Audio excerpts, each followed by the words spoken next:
Togo lutte contre la pandémie, les églises vexées. Notre invité est révérend père Pierre-Marie Chanel Afogno. Il est aumônier national des cadres catholiques. Mon père, bonjour. C'est un plaisir de vous avoir sur ce plateau. À mon tour, bonjour. Pour moi, c'est vraiment, je dirais, je suis honoré. Et donc, je salue nos amis téléspectateurs, téléspectatrices. Vous allez bien? Par la grâce de Dieu, je vais bien. Oui. Mon père, quelle est l'appréciation de l'Église sur la gestion de la pandémie au Togo? Déjà, votre introduction a essayé de faire croire qu'il y a crise. Je voudrais, avant de répondre à cette question, prendre la dernière partie du message des évêques, parce que cette partie a été complètement zappée et complètement ignorée. Nous lisons à la fin du message, « Prenons soin de nous et redoublons d'efforts dans la lutte contre la pandémie. Soyons responsables dans nos choix et continuons d'implorer la tendresse et la miséricorde de Dieu. » Et après ça, les évêques ont demandé aux chrétiens et aux hommes et femmes de bonne volonté de prier. Et cette prière aussi, personne n'a fait attention. Mais voici ce que la prière dit. « Seigneur Dieu, en tout danger, tu es notre refuge. Et c'est vers toi que, dans la détresse, nous nous tournons. Nous te prions avec foi. Regarde avec compassion ceux qui sont dans la peine. Accorde à ceux qui sont morts le repos éternel. Le réconfort à ceux qui sont en deuil. Aux malades, la guérison. La paix aux mourants. La force au personnel soignant. La sagesse à ceux qui nous gouvernent. Et à tous le courage de progresser dans l'amour. » Les gens ont voulu à tout prix voir une situation conflictuelle entre les autorités et les leaders religieux en général et l'Église catholique en particulier. Et il n'en est rien. L'Église est totalement engagée à faire sa part avec ses fidèles pour rompre la chaîne de contamination. Parce que les évêques ont eu à le dire, il s'agit d'une pandémie et donc d'une situation grave et complexe. Et du coup, l'Église n'a jamais voulu banaliser les efforts du gouvernement et tout ce qui se fait dans le pays à travers les différentes commissions et cellules engagées. Ils ont eu à féliciter le personnel soignant et ils ont plaidé pour que nous ne puissions pas perdre de vue un certain nombre d'aspects liés aux questions de santé publique en général. Alors, mon père, dans votre lecture tout à l'heure, on a senti qu'il y a une partie dans la gestion de cette pandémie qui est négligée. Pour les évêques, l'approche biomédicale exclusive serait quand même un chemin qui ne va pas nous permettre d'arriver au bout. Et les évêques ont été clairs sur ce plan. Ils disent que, par exemple, décider de fermer les lieux de culte, c'est comme donner comme unique approche de solution à la pandémie l'action biomédicale. C'est-à-dire, on ferme les lieux de culte et ce faisant, on a peut-être des chances de réduire les cas de contamination. Mais c'est ce qui étonnait les évêques parce que, selon eux, et c'est l'avis de l'Église, cette pandémie a aussi des répercussions au niveau anthropologique, au niveau psychologique, au niveau social. Et donc, si on oublie ces autres dimensions qui sont fondamentales pour l'épanouissement de la personne humaine, on risque aussi, peut-être, d'avoir des objectifs très clairs et des intentions qui sont, disons, a priori de bonnes intentions, mais on peut ne pas atteindre les résultats. Donc, il s'agit d'un appel à plus d'attention de la part de la conférence des évêques du Togo. Alors, pour la fermeture des églises catholiques, est-ce que c'est une proposition des évêques? Bon, en fait, quand vous regardez bien, c'est pas seulement les églises catholiques, Ouais. hein. Disons, l'interdiction ou la fermeture des lieux de culte touche l'ensemble des confessions religieuses. Ouais. Et si vous regardez bien aussi, quand les autorités ont voulu consulter, ils ont consulté les différentes confessions religieuses. Et donc, il a été dit dans les presses que ce sont les évêques qui ont demandé que les églises soient fermées. Et ça, ce n'est pas du tout exact. Ouais. Et les évêques sont clairs là-dessus. Et aucun évêque ne peut demander qu'une église soit fermée. Ce serait une abomination, ce serait vraiment un scandale, ce serait comme s'il il a perdu le sens profond de son ordination épiscopale. Parce que la maison de Dieu, comme ils ont eu à le dire, c'est la maison de tous les hommes. C'est le lieu de refuge. C'est comme ça que l'Église a toujours été. En période de guerre, en période d'épidémie, les gens ont toujours trouvé refuge dans l'Église.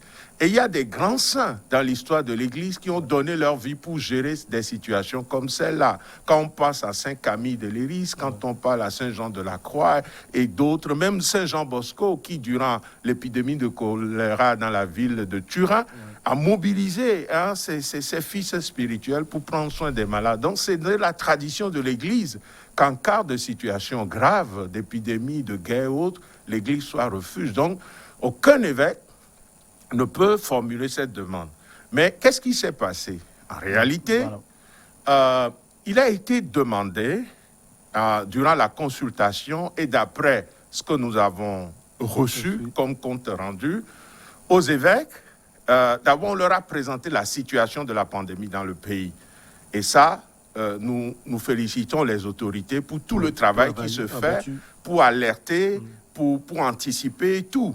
Et l'Église catholique félicite le gouvernement et les autres cellules de travail par rapport à ça.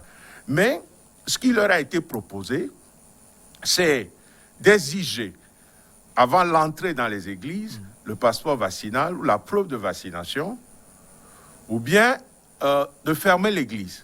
Donc c'était une question de ou bien, ou bien. Et la sagesse dit qu'entre deux mots, il faut choisir le moindre. Donc ici, les évêques ont pris l'option de dire, nous ne pouvons pas imposer à nos fidèles, et ce n'est pas simplement les évêques, même les autres confessions religieuses, nous ne pouvons pas imposer à nos fidèles d'aller se faire vacciner. C'est-à-dire que nous ne pouvons pas les contraindre, les obliger, les forcer à se vacciner. Ça, nous ne pouvons pas le faire. Et donc, s'il faut fermer les églises, vous en décidez. Nous ne pouvons pas nous opposer, mais c'est vous qui décidez de cette fermeture. Et les évêques disent, ils sont d'autant plus étonnés parce que, par le passé, tout ce qui est mesures barrières ou mesures sanitaires, le port de masque, l'utilisation de gel hydroalcoolique, de lavage des mains, la distanciation. Quand vous entrez dans nos lieux de culte et surtout dans nos églises, les preuves sont encore là. On ne peut pas s'asseoir comme on voudrait avant. Et il y a un service d'ordre qui guide. Et on ne peut pas entrer dans une église sans utiliser de gel ou se laver les mains. Nous avons veillé à tout ça majoritairement. Il y a eu des exceptions, bien sûr. Mais majoritairement, nous l'avons suivi. Il y a eu des contrôles. Donc, les évêques se disent, d'autres lieux de la société, les citoyens se rencontrent aussi. Et il n'y a pas autant de contrôle. Pourquoi ne pas laisser les lieux de culte ouverts, faire cette surveillance, et si quelqu'un ne respectait pas, on peut le sanctionner. Mais ici, il y a eu une solution globale de fermeture, et les évêques ont dit, par fidélité à l'identité, à notre identité, nous ne pouvons pas violer les consciences. Nous ne pouvons pas forcer. Et voilà pourquoi les évêques ont cité dans leur message le catéchisme de l'Église catholique, pour montrer que ce qu'ils disent, ce n'est pas une forme de caprice ou une opposition à qui que ce soit, mais c'est en lien avec ce que nous sommes. Mais ils ont invité les uns et les autres à respecter tout ce qui est demandé, et ils ont aussi dit qu'ils sont pour la vaccination librement consentie. Mais j'ai lu des presses, on dit les évêques s'opposent à la vaccination. Ça n'a pas de sens. Il faut avoir l'humilité de lire tout le texte, de l'analyser, au lieu de faire des déclarations pompeuses qui dénaturent en fait ce que les évêques ont eu à écrire. Vous avez aussi dit que la part de Dieu dans ce combat est inestimable et irremplaçable.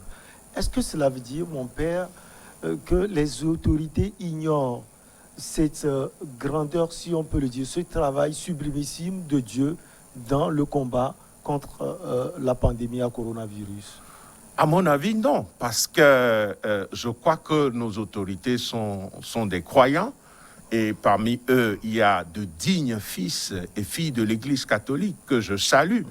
Et ils n'ont pas à voir dans la lettre des évêques une forme de menace contre leur personne ou leur autorité. Au contraire, je crois que dans une cité, il faut accepter le débat contradictoire. Il faut accepter, comme disait Héraclite, le choc des idées pour que la lumière puisse jaillir. L'Église a dit le lieu de son ancrage. Ils ont cité 3 lieux. D'abord, l'Église doit rendre compte de l'espérance qu'elle porte. C'est pour ça que les évêques prennent la parole. Ensuite, à la lumière d'Ecclesia in Africa, l'Église doit être la voix des sans-voix. Et ensuite, les évêques ont dit, l'Église, c'est aussi la voix qui crie dans le désert. Donc, c'est une mission prophétique pour l'Église de veiller à ce que le respect de la dignité de la personne humaine et de ses droits fondamentaux soit toujours respecté, même en contexte de pandémie, parce que l'être humain reste dans toute sa dignité, quel que soit ce qui est en train d'arriver. Et c'est pour ça que tout ce qui peut se dire autour de cet écrit des évêques doit tenir compte de cet aspect-là. Hein. Et du coup, moi, je crois fondamentalement qu'il s'agit d'un apport important pour éclairer l'opinion, pour aider les gens à faire des choix responsables. Parce que ce que nous ne devons pas oublier, quand on utilise la force et la contrainte pour amener des gens à poser des actes, il suffit que cette force et cette contrainte disparaissent, que les gens adoptent des attitudes opposées, ou même que des gens se rebellent. Mais quand c'est une éducation et que la personne adhère, sa raison adhère, son cœur adhère, cette personne est plus libre. Vous voyez, il y a des gens aujourd'hui, ils ont fait la vaccination parce qu'ils ont été plus ou moins forcés parce qu'on les a renvoyés pour tel dépôt de dossier, tel accès au bâtiment public. Après, ils vont appeler, ils disent vraiment, hey, les filles, allô. C'est-à-dire, les gens ont peur, sous la peur, ils sont allés se faire vacciner et ils rentrent à la maison. C'est grave. Avec la peur au ventre, c'est eux qui vont plutôt développer des symptômes psychosomatiques, c'est-à-dire cette peur, cette phobie, c'est ça qui va les rendre malades. Ce n'est pas nécessairement le vaccin, on n'en sait rien. Les gens se sont fait vacciner, ils se disent, ah, Nédoku soirée, si je mourrais demain. Donc, or, si on expliquait aux gens, il est vrai que les réseaux sociaux sont inondés de de fake news, c'est-à-dire des fausses informations. Les évêques ont noté ça. Mais c'est le devoir des uns et des autres, comme citoyens et comme autorités, de mettre les bonnes informations aussi sur les réseaux sociaux, d'envahir les réseaux sociaux avec les bonnes informations, les médias, ça se fait déjà.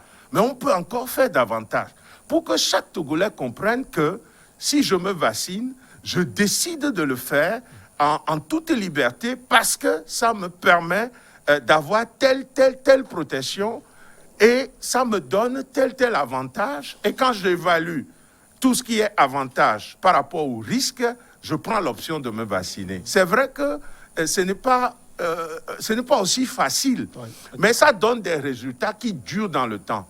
Parce que tout ce qui est imposé à l'homme étant un être de liberté, à un moment donné, quand la contrainte va reculer, on ne sait pas comment les gens vont réagir. Je ne le souhaite pas, mais imaginons que demain, des gens puissent porter plainte contre les autorités parce qu'ils les ont forcés à se vacciner. On a commencé à entendre parler des procès ailleurs. Oui. Et dans l'actualité de ces jours, hier et aujourd'hui, par exemple, en Guyane, on a demandé à Christiane Taubira, qui a été ministre de la République française, de demander aux gens d'aller se faire vacciner. Elle a dit non, je n'ai pas le droit c'est librement que les gens doivent aller se faire vacciner. Et on a interviewé un maire de sa localité qui dit, c'est la même chose. On doit tout faire, on doit sensibiliser, on doit amener les gens à aller se vacciner. Mais on ne peut pas les contraindre. Et surtout que, je peux me tromper, hein, je ne suis pas juriste. Si je me trompe, les téléspectateurs, téléspectatrices vont corriger. Surtout que, il me semble qu'au Togo, la vaccination n'est pas obligatoire. La vaccination étant vivement souhaitée, on ne peut que tout faire pour que le maximum adhère. Mais est-ce que, c'est la question des évêques, est-ce qu'on peut par exemple dire aux gens, vous n'allez pas accéder aux bâtiments publics, vous n'allez pas entrer pour faire des légalisations, votre passeport, votre carte d'identité. Pour vous, c'est de les forcer indirectement. Oui, pour la conférence des évêques. Oui. Parce que c'est des contraintes qui sont là et tu as besoin du document. Oui. Tu n'as pas le choix. Tu dois aller te faire vacciner. Et ces jours-ci, on découvre que les gens ont commencé à faire du faux. Quelque part, l'autre revers de la médaille, c'est que l'être humain est malin. On me demande de présenter la preuve que je suis vacciné. Je vais utiliser une autre méthode qui est la corruption pour avoir le pass sanitaire.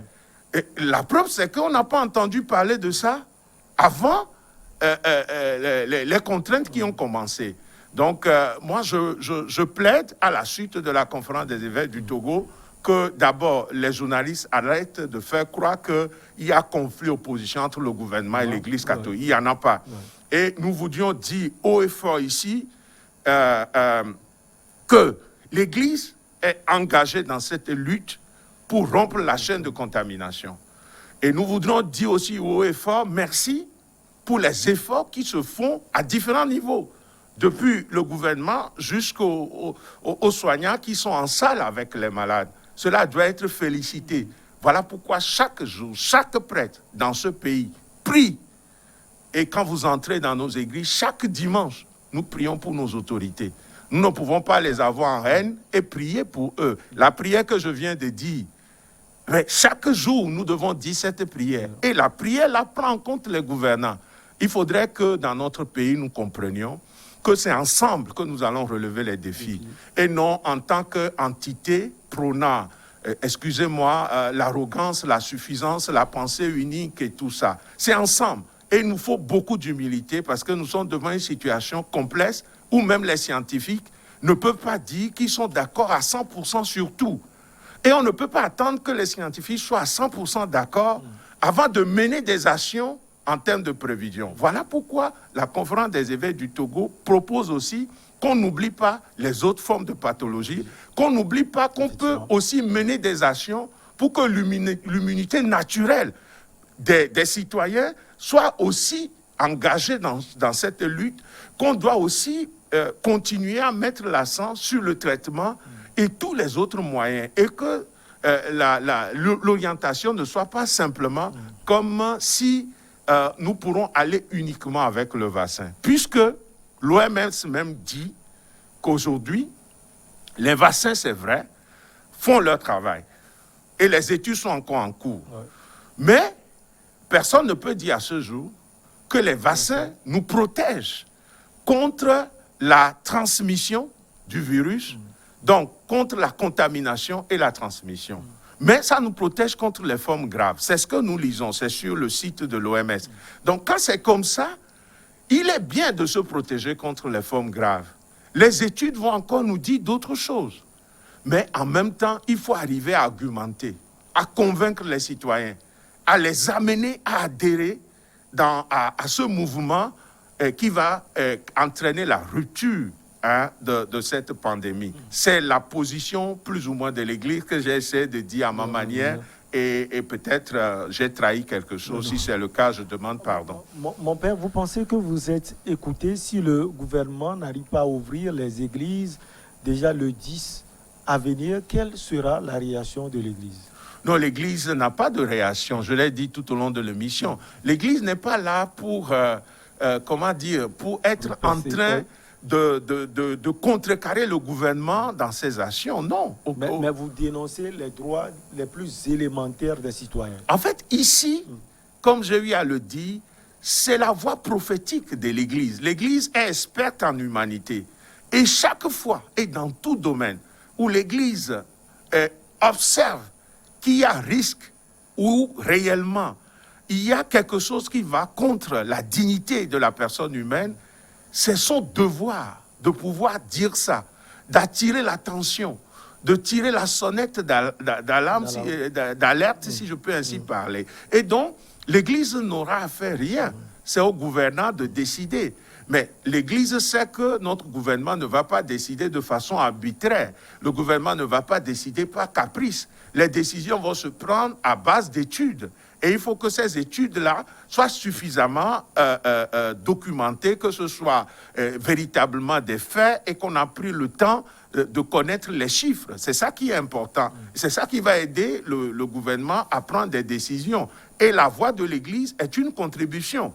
Il faudrait qu'on prenne ça en charge, parce que l'Église fait partie de la cité. Et on ne peut pas gérer les affaires de la cité en excluant un certain nombre de citoyens. Nous sommes des citoyens catholiques et nous avons une parole à donner. Et cette parole, tout le monde ne peut pas se lever et donner cette parole.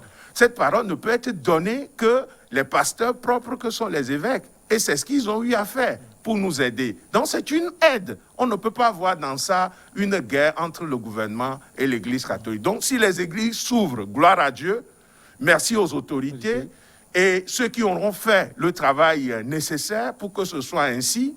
Mais si les églises ne s'ouvrent pas, nous n'allons pas partir en guerre contre qui que ce soit. Voilà. Mais l'idéal serait qu'on ne puisse pas priver les gens de la possibilité de prier. Parce que ce combat, l'être humain ne peut pas vaincre ça tout seul. C'est Dieu qui nous a créés. C'est lui qui a créé l'univers. S'il est vraiment tout-puissant, il sait nous accompagner. Donc, qu'on permette aux gens de prier, qu'on permette aux gens de célébrer, mais en respectant des consignes qui ne vont pas entraîner la contamination. Parce que quand les citoyens sont apaisés, quand ils peuvent prier, quand ils peuvent se renouveler intérieurement, cela va agir même sur leur immunité. Aujourd'hui, je peux me tromper, je ne suis pas psychologue, mais les spécialistes en psychologie peuvent dire que quand une personne est bien intérieurement, la personne a la paix du cœur, la personne a la joie intérieure, la personne n'est pas stressée, angoissée, déprimée, ben son système immunitaire est plus en forme. Alors qu'est-ce que nous voulons? Nous voulons justement que l'immunité puisse permettre à un grand nombre de citoyens, même s'ils contractaient le virus, de ne pas faire la maladie et surtout la forme grave. Si c'est ce que nous cherchons, les églises ont aussi leur apport.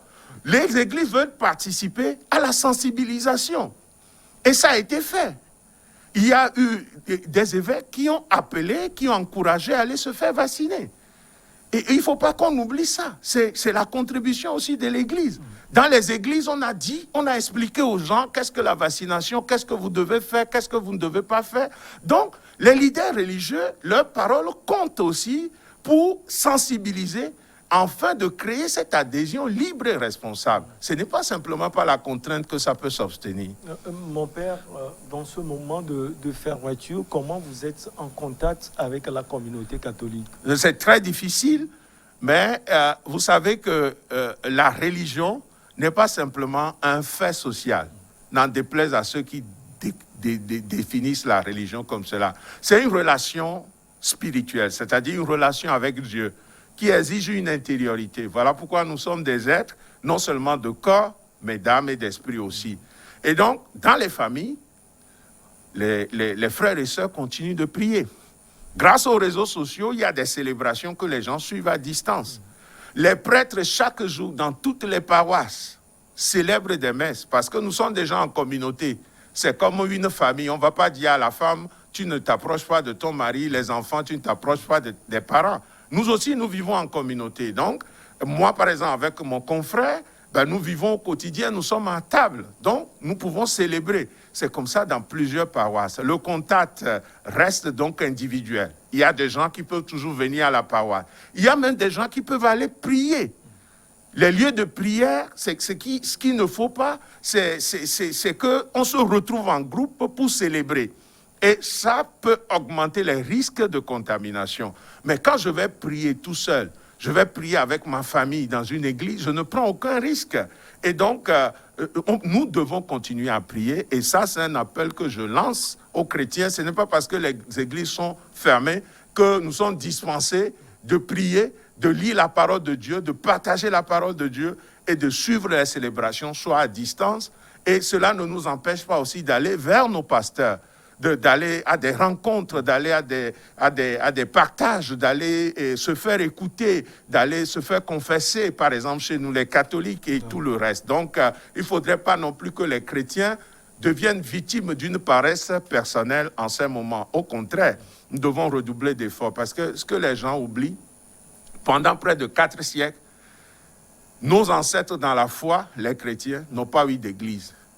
La période qu'on appelle la période de persécution qui prend fin en juin 313 avec l'édit de Milan, la paix constantinienne, durant cette période, les chrétiens célébraient à la maison, ils allaient de place en place, ils étaient dans les catacombes, ils se cachaient même, parce que quand on les prenait, on les tuait. On a jeté des gens au lion, on en a grillé au feu, on a décapité d'autres, ainsi de suite. Donc la période des martyrs est là pour nous rappeler que si les églises sont fermées, ce n'est ni la foi, ni notre vie d'intériorité, et encore moins notre relation avec le Seigneur qui est fermée. Mon père, votre dernier mot, nous sommes au terme de cet entretien. Peut-être que vous allez appeler aussi la communauté catholique à aller se faire vacciner. L'appel que je lance, c'est que nous puissions rester fidèles au Seigneur d'abord, c'est fondamental, l'adorer davantage même en cette période, prier pour nos gouvernants et nos décideurs parce que ce n'est pas facile pour eux, ils font ce qu'ils peuvent et on doit les soutenir, prier les uns pour les autres et ensuite prendre toutes les dispositions idoines qui peuvent permettre de rompre la chaîne de contamination et qui soient conformes à notre conscience, à l'enseignement de l'Église et à ce que les autorités au niveau sanitaire nous proposent. Maintenant, les évêques ont invité déjà d'autres évêques à se faire vacciner. Personne n'est contre la vaccination. Ils l'ont dit dans leurs lettres. Mais qu'on puisse aller se faire vacciner en choisissant, en y allant librement, pour ne pas aller se faire vacciner, la peur au ventre, effet après des crises psychosomatiques bizarres. Il ne faut pas non plus se laisser aller aux fake news, aux fausses informations. Par exemple, on va dire, si vous vous vaccinez, vous êtes marqué par le chiffre 666, voilà, qui est le chiffre satanique. Ça n'a aucun sens. Ouais.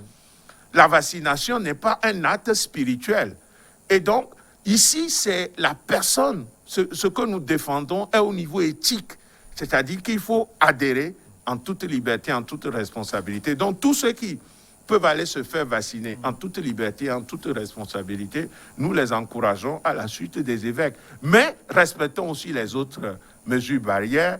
Prenons en compte tout ce que nous pouvons faire aussi pour que notre immunité naturelle puisse tenir bon, ne serait-ce que bien manger, bien dormir et tout le reste. Merci.